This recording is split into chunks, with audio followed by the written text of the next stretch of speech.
Apollo C. Kibuloy, Jacqueline Roy, Crescente Canada alias Enteng,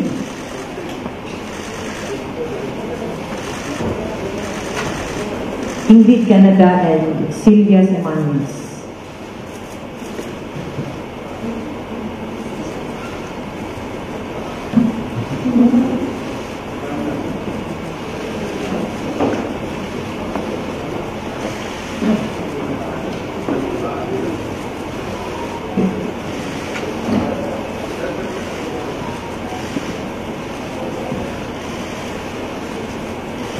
Okay, okay na po. Pakilabas na lang, G, please. Thank you. Thank you very much.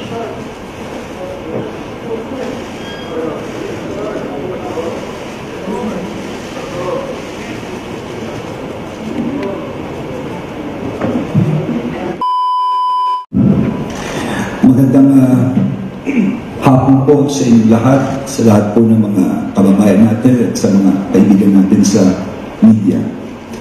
Ngayong araw na ito ay amin pong iaharap sa publiko si Pastor Apollo Kibuloy at ang iba pa niyang mga kasama, no, na nasa kustodiya na po ngayon ng Philippine National Police. Pero bago po iyon, gusto kong pasalamatan ang lahat ng miyembro ng Philippine National Police, magmula kay PNP Chief Romel Barbil, ang our Ground Commander, ito, walang tulog po ito, si General Torre po. No? Marami po sila, General Macapas, General Ubigi, sila Colonel Hansel, sa lahat po ng pamunuan ng PNP na ilang araw na walang tulog, no? Ang daming inabot na mga demanda inabot po namin napakaraming demanda ang inabot namin. Pero naniniwala kami sa pulis na yung intelligence, na sinasabi na intelligence, talagang nandun si Pastor Kibuloy. And of course, gusto kong pasalamatan ang ating mahal na Pangulo, Bongbong Marcos, sa kanyang guidance, no? Of course, minsan-minsan may mga instructions siya, higit sa lahat sa kanyang tiwala sa kapulisan na gagawin ng tama. Mabigat ko itong pinagdaanan dahil ilang linggo, yung grupo po nila, yung PNP, hindi umalis doon. Katakot-takot na demanda. Yung iba nasaktan na po. At may pressure na umalis kami. Pero tama ang naging desisyon ng pulis. Hindi po kami umalis, hindi umalis ang PNP despite everything. Mamaya, ipapakita ang larawan kung kano kadami ang pulis doon. Ang big break ay noong Biyernes, na kung saan ay may mga testigo lumabas at nagsabi tungkol sa mga bagay-bagay na kung saan si Pastor. At nung Sabado pa lang, pakikita niyo sa larawan mamaya kung kano kadaming pulis ang hinanda ni General Torre for the assault, no, doon sa lugar na yun, base rito sa intelligence report. At pagkatapos nito, ayan, ganyang kadaming tao na Sabado pa lang. Kumbaga sa pinaghahandaan mo na lahat, final assault na yan dahil na-pinpoint na kung nasaan na talaga siya. All of these pictures will prove that all the while, tama ang intelligence report, tama ang operasyon, maski anong pigil ang gawin sa amin na kung sinong kampo, still, tiniis po ito ng pulis. Maski anong pananakot ang ginawa, tumuloy-tuloy kami. And the rest is history. No? At this point, ibigay ko muna kay Chief Marbil ang isang mikropono for his message sa ating mga kababayan. Chief.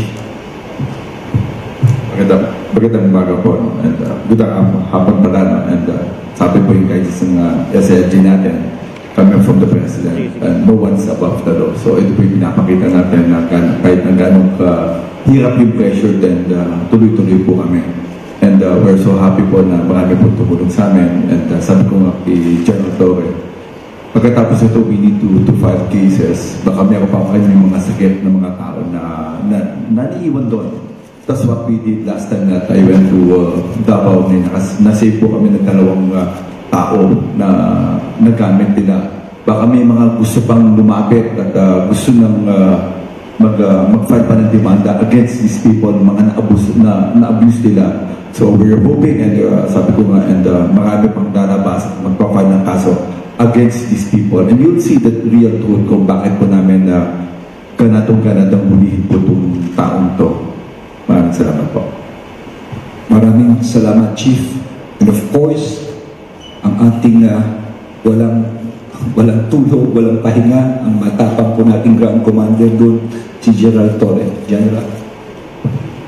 Sir, as for on my part, I would like to express gratitude sir, sa leadership ng PNP, the DILG, and of course the President for the trust given to us, and most especially the support. And at this juncture, sir, gusto ko rin i-acknowledge ang mga kasama ko, ang mga sub-ground commanders ko na nandiyan ngayon sa harap natin at nasa paligid na still faceless and nameless people na nagtrabaho para ma-achieve natin ang mission na ito, sir. Maraming salamat, sir. At this point, siguro ipapalabas na lang namin para sa publiko, para makita po ninyo si Pastor Kibuloy at ang kanyang mga kasama. Pinapakita namin sa video ang prosesong ginawa po rito. Yan po ang kanyang kulungan. No? Kanina makita nyo kung mga mugshot, medical, sinunod po ng PNP ang proseso tingil dito. So siguro para bago tayo mag-question and answer at this point, Jean, pwedeng palabasin mo na si Pastor Apollo Kibuloy at ang kanyang mga kasama. Pakibasa na lang isa-isa kasi yung mga kasama niya. Paki-enumerate na lang, please.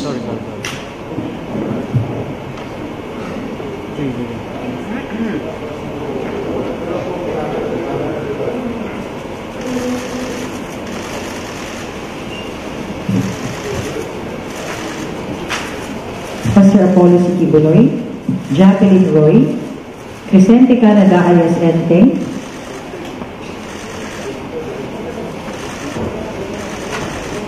Ingrid Canada and Sylvia Semanis.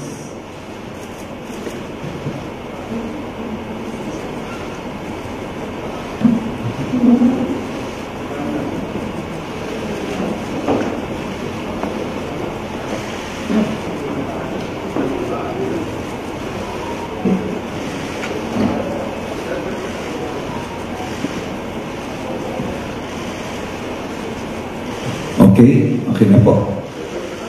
Pakilabas na lang, Jean, please. Thank you. Thank you very much.